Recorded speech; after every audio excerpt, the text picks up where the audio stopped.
Hello बच्चों, let's read this question. So this question says, a solid cylinder of mass m and radius r, capital R, rolls without slipping down an inclined plane, making an angle theta with the horizontal, then its acceleration. आपको बच्चों यहाँ पर क्या बताना है? आपको इसमें यहाँ पर acceleration बताना है, ठीक है?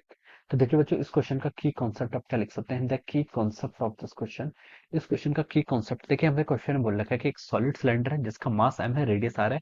ये क्या कर रहा है? रोलिंग कर रहा है विदाउट स्लिपिंग, यानी कि आपका प्योर रोलिंग है। ये क्या कर रहा है? आपका प्योर रोलिंग कर रहा है। तो इस क्वेश्चन का बच्चों की कॉन्सेप्ट आप क्या लिख सकते हैं? Pure rolling. Pure rolling will be the key concept of this question. Pure rolling का देखिए बच्चों मतलब क्या होता है? प्योर रोलिंग का मतलब होता है, देखिए जो आपका सिलेंडर है, ठीक है, सॉलिड सिलेंडर है। ये मान लीजिए आपका कोई एनक्लाइन है, दिस इज एनक्लाइन, ठीक है। ये आपका मान लीजिए आपका एंगल थीटा बना रहा है विद द हॉरिजॉन्टल, क्वेश्चन में गिवन कर रखा है, ठीक है।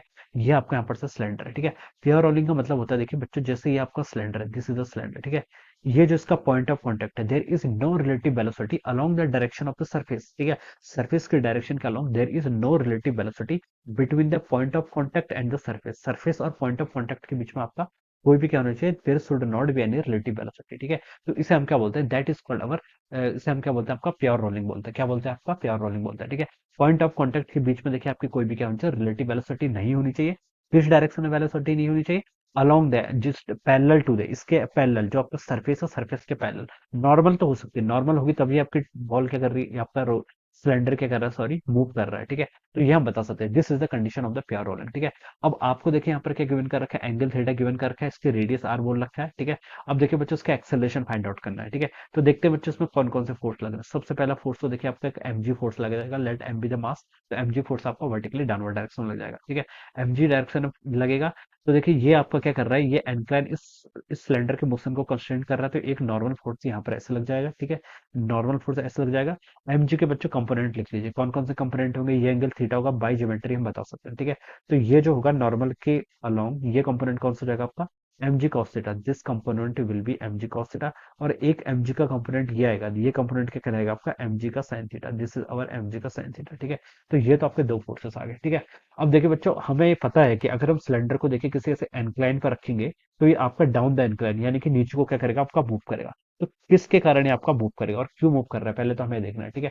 अब देखिए बच्चों, मूव करेगा तो उसका मतलब इसके पास क्या होगा? कुछ आपका एंगुलर एक्सेलरेशन होगा, let it would be alpha. ये कितना आपका एल्फा? देखिए प्योर रोलिंग की कंडीशन होती है, v इजिकल टू आपका आर ओमेगा होता है। ओमेगा किसके इक्वल होता है? v बाय आर के इक्वल होता है। और एक्सेलरेशन कितना होता है आपका? आर टाइम्स अल्फा के इक्वल होता है। This is the condition for the pure rolling, ठीक है। ये हमें पता है। अब देखिए, ये जो आपका अल्फा आया है, ये अल्फा किसके कारण आया है? देखिए, अगर हमें ऐसे फिगर में देख के कुछ समझ में नहीं आ रहा, देखिए पहले तो हम बता सकते हैं कि आपका प्योर रोलिंग कर रहा है। तो ये एक्सिस भी आपका, ये पॉइंट ऑफ कॉन्टेक्ट को हम इंस्टेंटेनियस एक्सिस ऑफ रोटेशन ले सकते हैं, क्योंकि ये आपका स्टेशनरी है, ये इंक्लाइन क्या है? स्टेशनरी है, ठीक है।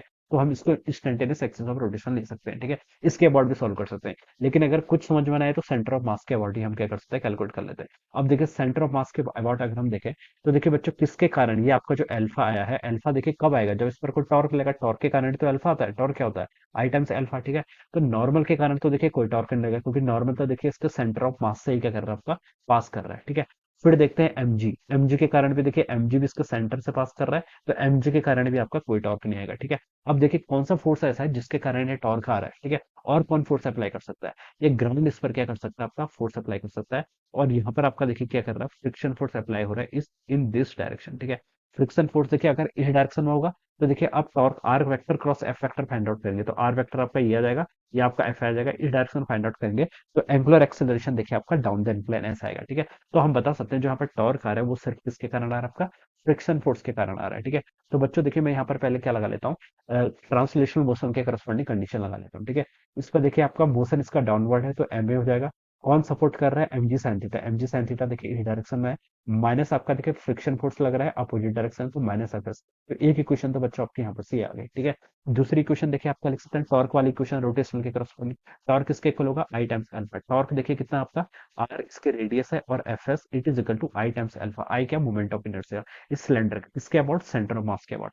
तो कितना होता है? M R square by two. Solid है तो M R square by two है, ठीक है। तो M R square by two into कितना हो जाएगा? अल्फा। तो this is our equation two, ठीक है। ये आपकी इक्वेशन टू आ गई। और ये आप देखिए, ये आपके यहाँ पर तीन वेरिएबल्स है ना, तो एक इक्वेशन और लानी पड़ेगी। तो आप देखिए यहाँ से ये लिख लीजिए, देखिए इसी इक्वेशन का यूज कर लीजिए। ए इज इक्वल टू कितना होता है आपका? R times alpha. This is my equation three, ठीक है। अब इन तीन इक्वेशन को सॉल्व कर लीजिए आपका, और यहाँ से आपका एक्सेलरेशन की वैल्यू आ जाएगी, ठीक है। तो चलिए अब हम क्या करता हूँ, मैं इसको सॉल्व करता हूँ, ठीक है। तो देखिए बच्चों, कितना हो जाएगा यहाँ से?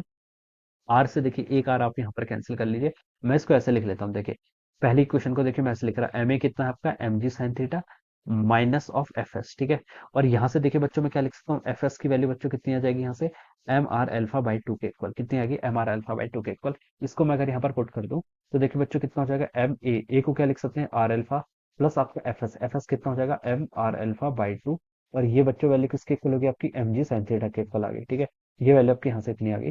अब देखिए m r alpha plus m r alpha by two, ये आपका three by two m r alpha हो जाएगा, three by two m r alpha and this value is equal to over m g sine theta, ये आपका m g sine theta के equal होगा।